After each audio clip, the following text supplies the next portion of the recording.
नमस्कार, आप देख रहे हैं दूरदर्शन किसान कार्यक्रम कृषि दर्शन में आप सभी का स्वागत है। मैं हूं ज्योत्सना टंडन। कृषि दर्शन एक ऐसा कार्यक्रम है जिसमें हम आपको कृषि जगत से जुड़ी तमाम जानकारियां देते हैं अपने 3 सेगमेंट्स के जरिए, जो कि है विज्ञान और किसान, कृषि स्टार्टअप और फार्मिंग इंडिया। इन तीनों ही सेगमेंट्स में होती हैं कुछ ऐसी खास जानकारियां जो कि आपके लिए काफी लाभकारी साबित हो सकती हैं। तो फिर आइए अपने आज के कृषि दर्शन कार्यक्रम की शुरुआत करते हैं। आइए कार्यक्रम की शुरुआत करते हैं हमारे पहले सेगमेंट विज्ञान और किसान से। किसान भाइयों बहनों, मध्य प्रदेश में संरक्षित खेती काफी लोकप्रिय हो रही है और इसे लोकप्रिय बनाने में केंद्र सरकार और मध्य प्रदेश बागवानी मिशन की भूमिका सराहनीय है। इसके साथ ही प्रेशियस फार्मिंग डेवलपमेंट सेंटर भी अपना योगदान दे रहा है। आइए दिखाते हैं इस पर आपको एक खास रिपोर्ट। खुले आसमान के बजाय किसी शेड के नीचे और नियंत्रित वातावरण में की गई खेती संरक्षित खेती कहलाती है। ये शेड पॉली हाउस भी हो सकते हैं और ग्रीन हाउस भी। खास तौर से सब्जियों और फूल जैसी बागवानी फसलों के लिए संरक्षित खेती किसी वरदान से कम नहीं। इस तरह की खेती में फसलें न सिर्फ मौसम की मार से बची रहती हैं, बल्कि कीट और रोग लगने की समस्या भी कम आती है। इसके अलावा लागत में कमी और पैदावार में इजाफा इसकी दूसरी खासियत है। मध्य प्रदेश में संरक्षित खेती अब लोकप्रिय हो रही है। आंकड़े बताते हैं कि 2012-13 में यहाँ सिर्फ 26 हेक्टेयर जमीन पर पॉली हाउस लगे थे। 2017-18 में ये आंकड़ा बढ़कर 300 हेक्टेयर हो गया। टपक सिंचाई भी यहाँ किसानों के बीच मशहूर हो रही है। 2012-13 में सिर्फ 90,000 हेक्टेयर में टपक सिंचाई की सुविधा थी, जो 2017-18 में बढ़कर 2,50,000 हेक्टेयर हो गई। प्रेशियस फार्मिंग डेवलपमेंट सेंटर इस संबंध में तकनीकी सहायता उपलब्ध करा रहा है।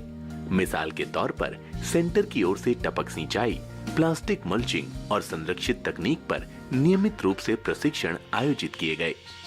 प्रशिक्षण का असर ये हुआ कि मध्य प्रदेश के करीब 100 किसानों ने संरक्षित खेती, टपक सिंचाई और प्लास्टिक की पलवार को अपनाया। मामला सिर्फ प्रशिक्षण तक सीमित नहीं था, बल्कि जब भी किसानों को कोई दिक्कत होती तो सेंटर के कर्मचारी खेतों पर जाकर उसका समाधान सुझाते और फोन पर भी फसल प्रबंधन के बारे में समय समय पर जानकारी देते रहे। इसके अलावा टपक सिंचाई संयंत्र की देखभाल और उर्वरकों के बारे में किसानों का मार्गदर्शन करते रहे। इससे किसानों को आधुनिक तकनीक अपनाने में आसानी हुई। जाहिर है, इससे उनकी आमदनी में काफी इजाफा हुआ। जो किसान खुले आसमान के नीचे खेती कर रहे थे, उन्हें 1.2 हेक्टेयर से 6 हेक्टेयर जमीन पर टपक सिंचाई की व्यवस्था करने में 80,000 से 2.5 लाख रुपए खर्च करने पड़े। इसके लिए उन्हें राष्ट्रीय बागवानी बोर्ड या राज्य बागवानी मिशन की ओर से सब्सिडी दी गई और बैंकों की ओर से आर्थिक सहायता प्रदान की गई। प्रशिक्षण हासिल करने के बाद किसानों ने प्याज, टमाटर, लहसुन, आलू और मिर्च उगाई। इसके अलावा गुलाब और जरबेरा जैसे फूलों की खेती भी पॉली हाउस में की। पिछले 2 साल के दौरान कई किसानों का एक सीजन में शुद्ध लाभ 2 से 5 लाख रुपए तक जा पहुंचा, वो भी सिर्फ आधे से 1 एकड़ जमीन पर। आधुनिक तकनीक अपनाने वाले किसानों की न सिर्फ आमदनी बढ़ी, बल्कि वो बहुमूल्य पानी बचाने में भी योगदान दे रहे हैं। इतना ही नहीं, जिला मुख्यालय में इन किसानों के लिए बाजार का एक नेटवर्क स्थापित हो चुका है। यानी उन्हें अपनी फसल बेचने के लिए बहुत ज्यादा दुश्वारी नहीं रही, बल्कि उनकी फसल ज्यादा कीमत पर बिक रही है। फसल जल्दी बिक जाने के कारण कटाई उपरांत होने वाले नुकसान से भी किसान बच जाते हैं। इनकी कामयाबी देखकर दूसरे किसान भी उच्च तकनीक अपनाने के लिए प्रेरित हो रहे हैं। तो अभी आपने देखा सेगमेंट विज्ञान और किसान। इसके साथ ही आइए कार्यक्रम में बढ़ते हैं आगे और देखते हैं इस माह का कृषि कैलेंडर क्या सलाह दे रहा है। ये समय ब्रोकली, पछेती फूल गोभी, बंद गोभी तथा टमाटर की पौधशाला तैयार करने के लिए उपयुक्त है। पौधशाला भूमि से उठी हुई क्यारियों पर ही बनाएं। जिनकी पौधशाला तैयार है वे मौसम के अनुसार पौध की रोपाई मेड़ों पर करें। इस बात का ध्यान रखें कि बीज विषाणु रहित होने चाहिए। इसके साथ ही कार्यक्रम कृषि दर्शन में वक्त हो चला है एक छोटे से ब्रेक का। जल्द लौटेंगे वापस, कहीं मत जाइए, देखते रहिए दूरदर्शन किसान।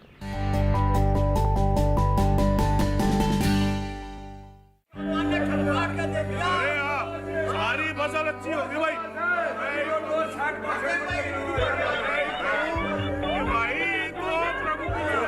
और अब एक जरूरी सूचना, देश के कुछ राज्यों में किसानों द्वारा बड़े पैमाने पर पराली जलाने से आसमान में धुंध छा गई है। लाखों लोगों को सांस लेने में तकलीफ हो रही है।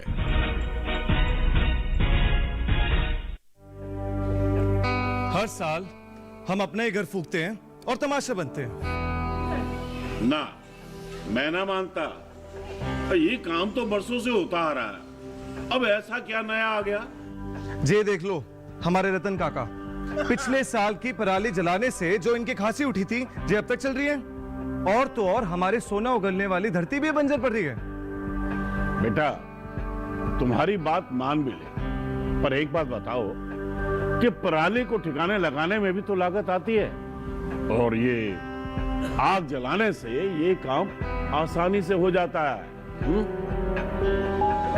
काका जे बात ना रही, हम कह रहे हैं। देखो, मेरे पास कुछ मशीनों की तस्वीरें भी हैं, मैं तुम्हें दिखाता हूं। जे देखो, जे है हैप्पी सीडर, जे है मल्चर, जे है जीरो टिल ड्रिल, जे है स्ट्रॉ चॉपर, जे है रिवर्सिबल मोल्ड बोर्ड प्लॉ, और जे है रोटावेटर। ये सारी मशीनें अब 50% अनुदान पे मिल रही है, और तो और कस्टम हायरिंग केंद्र लगाने पर सरकार से 80% का अनुदान भी मिलेगा।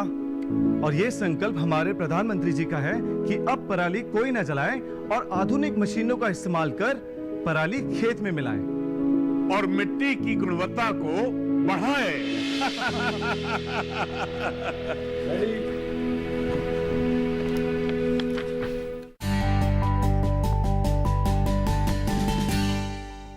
ब्रेक के बाद एक बार फिर आप सभी का स्वागत है कार्यक्रम कृषि दर्शन में। आइए कार्यक्रम में बढ़ते हैं आगे और अब देखते हैं सेगमेंट कृषि स्टार्टअप।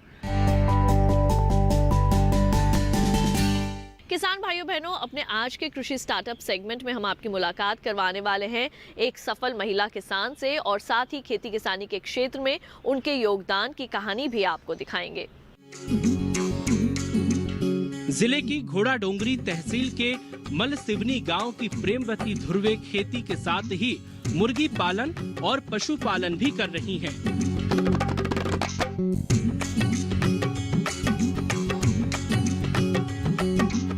उन्हें वर्ष 2018 में जवाहरलाल नेहरू कृषि विश्वविद्यालय द्वारा सर्वश्रेष्ठ आदिवासी महिला किसान का सम्मान प्राप्त है।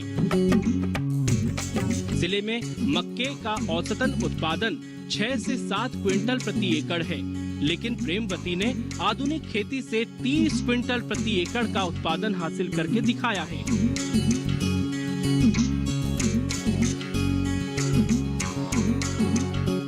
हमने अच्छी गहरी जुताई करके और उसमें आधार खाद की मात्रा डाले, जैसे 1 एकड़ में 50 किलो डीएपी और पोटास 25 किलो, 15 किलो यूरिया और 10 किलो जिंक और 10 किलो सल्फर।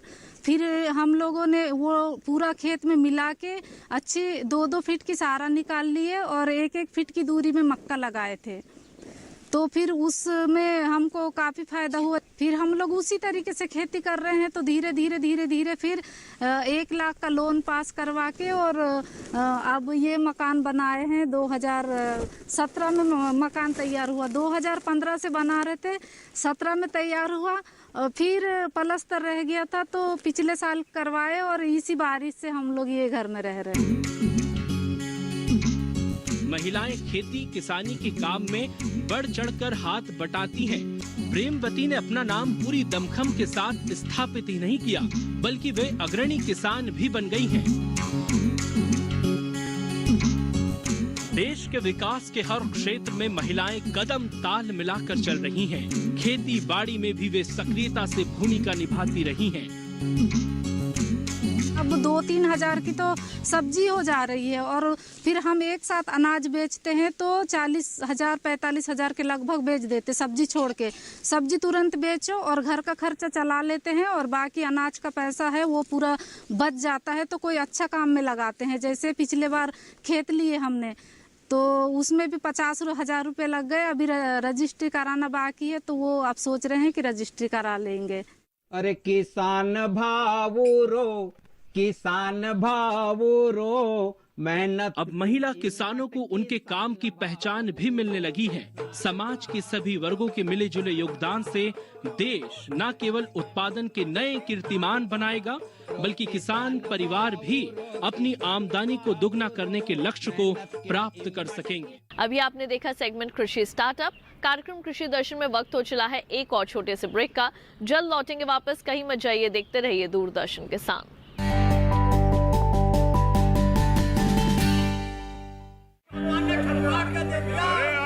सारी फसल अच्छी होगी भाई।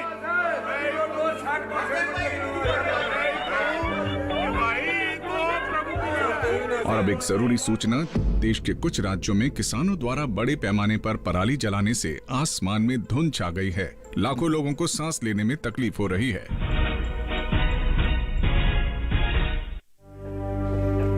हर साल हम अपना ही घर फूकते हैं और तमाशा बनते हैं। ना, मैं ना मानता।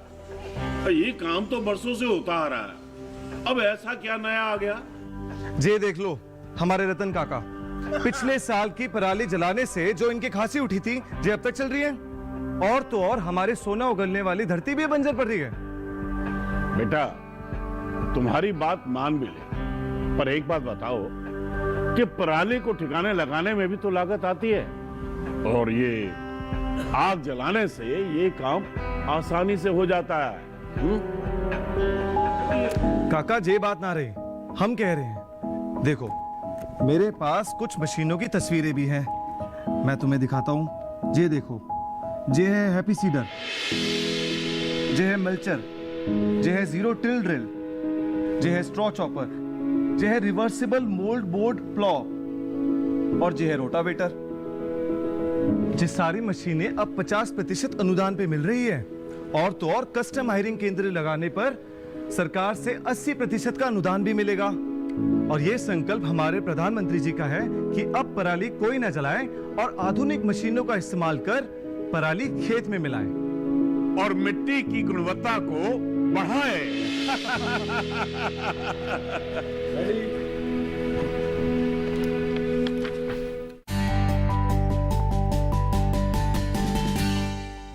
ब्रेक के बाद एक बार फिर आप सभी का स्वागत है कार्यक्रम कृषि दर्शन में।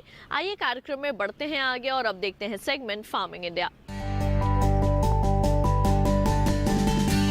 सबसे पहले आइए देखते हैं नए कृषि कानून के ऊपर ये विशेष रिपोर्ट।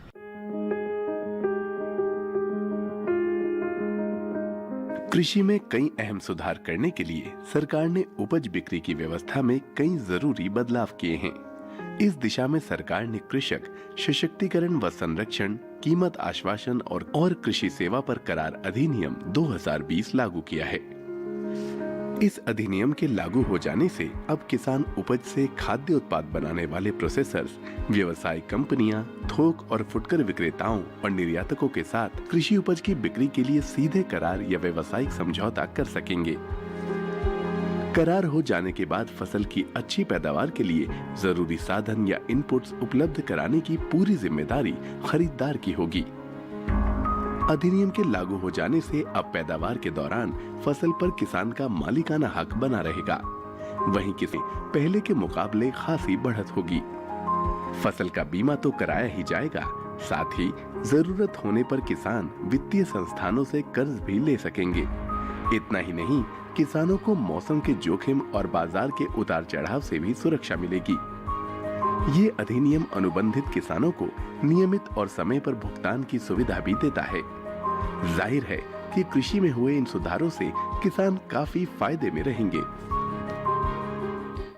इसमें से एक कानून है कृषि उपज व्यापार तथा वाणिज्य संवर्धन एवं सुविधा अधिनियम 2020 वो होगी, जिसमें किसान को अपनी उपज जो उसका उत्पाद है उसको बेचने की स्वतंत्रता मिलेगी वो उत्पाद वो किसे बेचे, कब बेचे, कितने दाम पे बेचे, ये इसको निर्धारण करने की किसान को उसको चॉइस मिलेगी और इससे वह अपने उत्पाद का राज्य के अंदर या अंतर्राज्यीय व्यापार कर सकेगा और उसको इसके लिए ना तो कोई फीस लगेगी, ना कोई कमीशन देनी होगी और इसमें एक ट्रेड एरिया का परिकल्पना की गई है और ये ट्रेड एरिया वो क्षेत्र है जहाँ पर जो APMC कानून से द्वारा स्थापित मार्केट है उसके बाहर का जो क्षेत्र है उसको ट्रेड क्षेत्र की परिभाषा में लाया गया है और इस क्षेत्र में अगर किसान किसी भी निर्यातक, किसी भी रिटेलर, डिस्ट्रीब्यूटर, होलसेलर के साथ अपनी उपज को बेचना चाहता है तो उसको पूरी स्वतंत्रता रहेगी और उसका इसके लिए पूरा एक कानूनी ढांचा उसके पास उपलब्ध रहेगा। तो ये एक बहुत बड़ा सुधार आएगा। तो आइए कार्यक्रम में बढ़ते हैं आगे। हरियाणा और पश्चिमी उत्तर प्रदेश से उठने वाले धुएं ने दिल्ली के लोगों के लिए जीना मुहाल कर दिया है, तो वहीं दूसरी ओर पर्यावरणवादी लोगों और साथ ही साथ सरकार को भी चिंता में डाल दिया है। लेकिन हमारे कृषि वैज्ञानिकों ने इसके लिए भी कई तरीके निकाल लिए हैं। अगर आप उन तकनीकों को अपनाएंगे तो निश्चित तौर पर पर्यावरण को होने वाले नुकसान से बचाया जा सकता है। आइए देखते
कोई पराली जलाने से जो नुकसान हो रहा है या हो सकता है वह जो है बहुत ही घातक है। 2-3 प्रकार के नुकसान हो रहे हैं। एक तो ये कि जो भी जैविक पदार्थ उसे धान के पौधों से जो बन सकता है खाद के रूप में जो कि प्रयोग हो सकता है, उससे अगली फसल के लिए उर्वरक की कमी होगी। दूसरा यह भी है कि इसके जलाने से जो धुआं निकलता है हमारे समाज के लिए, स्वास्थ्य के लिए बहुत ही हानिकारक है, ख़ासतौर से उन लोगों के लिए जो कि किसी अस्वस्थता से पीड़ित हैं या दमा के मरीज़ हैं, सांस के रोगी हैं, उनके लिए ख़ासतौर से बहुत ही घातक सिद्ध हो रहा है। दूसरा यह भी है कि वायुमंडल में इतना धुआं निकल करके जा रहा है, विभिन्न प्रकार की गैसें हैं, उसके डिटेल में मैं नहीं जाऊंगा, जो कि मनुष्यों को तो, समाज को तो नुकसान करता ही है, जानवरों को ही बहुत बुरी तरीके से प्रभावित कर रहा है और उनके स्वास्थ्य के लिए बहुत ही हानिकारक हो रहा है। ऐसे उनके लक्षण दिख रहे हैं और उनकी अगर दुधारू नस्ल की गाय हैं, भैंस हैं, बकरी हैं, पक्षी हैं, पशु हैं, सबको बहुत बुरी तरीके से प्रभावित कर रहा है। इसलिए हमें जागरूक हो करके हाथ में ला करके किसान भाइयों से अनुरोध करना चाहूँगा कि पराली को जलाएं नहीं, चाहे किसी भी राज्य में हो, उसको किसी तरीके से खाद में परिवर्तित करने के लिए अपना योगदान दें और जो भी वैज्ञानिक तकनीकियाँ उपलब्ध हैं जिसके प्रयोग से मैकेनाइजेशन के द्वारा जिसके प्रयोग से इस पराली को, पुआल को आप खाद में उसी जगह जिस खेत में धान पैदा हुआ उसी खेत में खाद बना करके डाला जा सकता है। पराली जलाने से किसान के खेत को होने वाले नुकसान के साथ ही हवा में जहरीला धुआं घुल जाता है। कृषि वैज्ञानिकों ने किसानों को पराली जलाने के बजाय उसके उचित प्रबंधन की सलाह दी है। पराली को जलाने के स्थान पर इसे एकत्रित करके चारे के रूप में उपयोग किया जा सकता है। पराली को मशीन से काटकर हरे चारे में मिलाकर पशुओं को खिलाया जा सकता है। पराली विभिन्न उद्योगों में ईंधन का भी एक विकल्प है। और अब आइए नजर डालते हैं एग्रीकल्चरल इंफ्रास्ट्रक्चर फंड पर।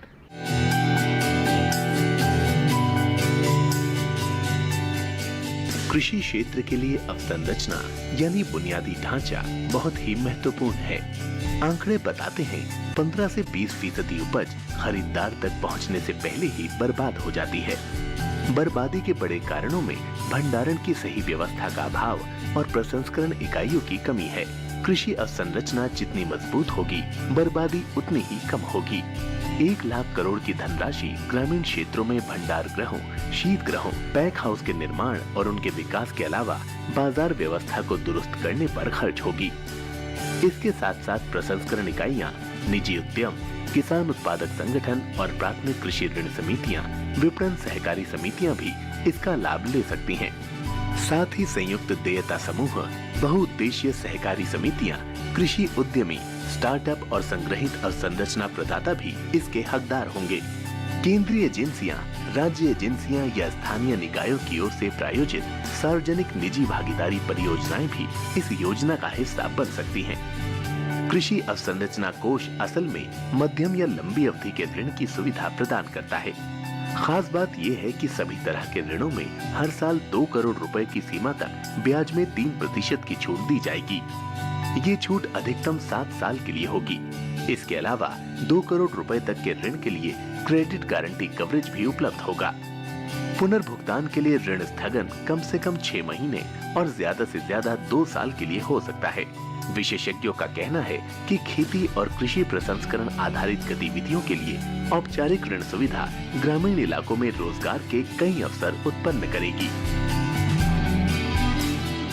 और किसान भाइयों बहनों, अब जान लेते हैं खेती से जुड़े किसानों के सवाल और कृषि वैज्ञानिकों के जवाब। कपास में किसान भाइयों सफ़ेद मक्खी अक्सर आती है। कई बार तो ऐसा होता है ये काफ़ी नुकसान कर देती है। इसके बच्चे यानी शिशु और एडल्ट जो वयस्क होते हैं, दोनों पत्तों से रस चूसते हैं और जो टिंडे होते हैं या जो बॉल्स होती हैं उनसे भी ये रस चूसते हैं और कई बार काफ़ी भयंकर नुकसान हो जाता है। पूरी फसल सूख सकती है, काफ़ी नुकसान हो सकता है। इस कीट की आप लगातार निगरानी करते रहें। अगर इसकी समस्या आपके खेत में आ रही है तो 0.02% डाइमेथोएट 0.02% डाइमेथोएट नाम की दवाई का घोल बनाकर आप छिड़काव करें तो सफ़ेद मक्खी का नियंत्रण हो जाएगा।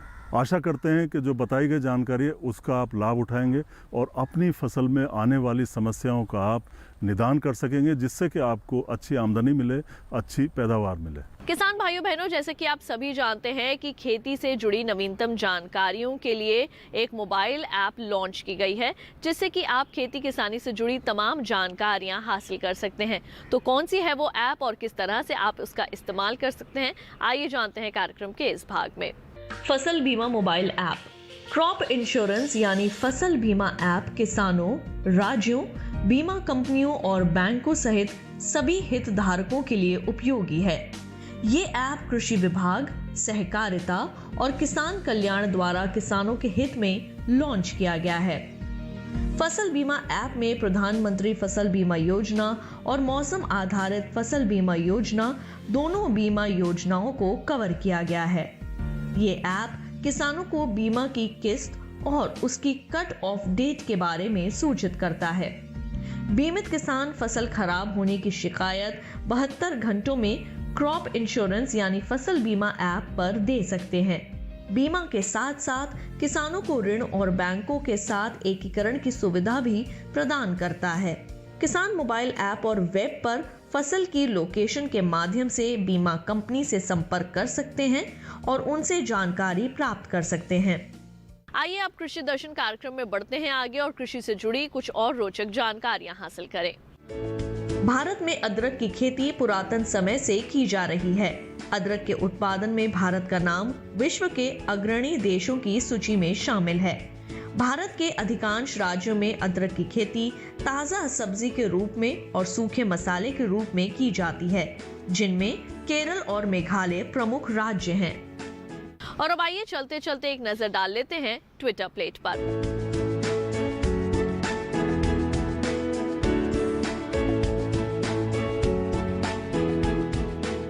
तो किसान भाइयों बहनों, आज के हमारे कृषि दर्शन कार्यक्रम के इस अंक में बस इतना ही। कृषि दर्शन आपका अपना कार्यक्रम है। इस कार्यक्रम के लिए अगर आप अपने कोई सुझाव देना चाहते हैं तो आप हमें पत्र लिख सकते हैं। हमारा पता है कृषि दर्शन, कमरा नंबर 58, CPC दूरदर्शन, खेलगांव, नई दिल्ली 110049। अगर आप हमें ईमेल करना चाहते हैं तो हमारा ईमेल ID है nationalkrishidarshan@gmail.com। तो आज के लिए केवल इतना ही। मुझे दीजिए इजाजत। आप देखते रहिए दूरदर्शन किसान। नमस्कार।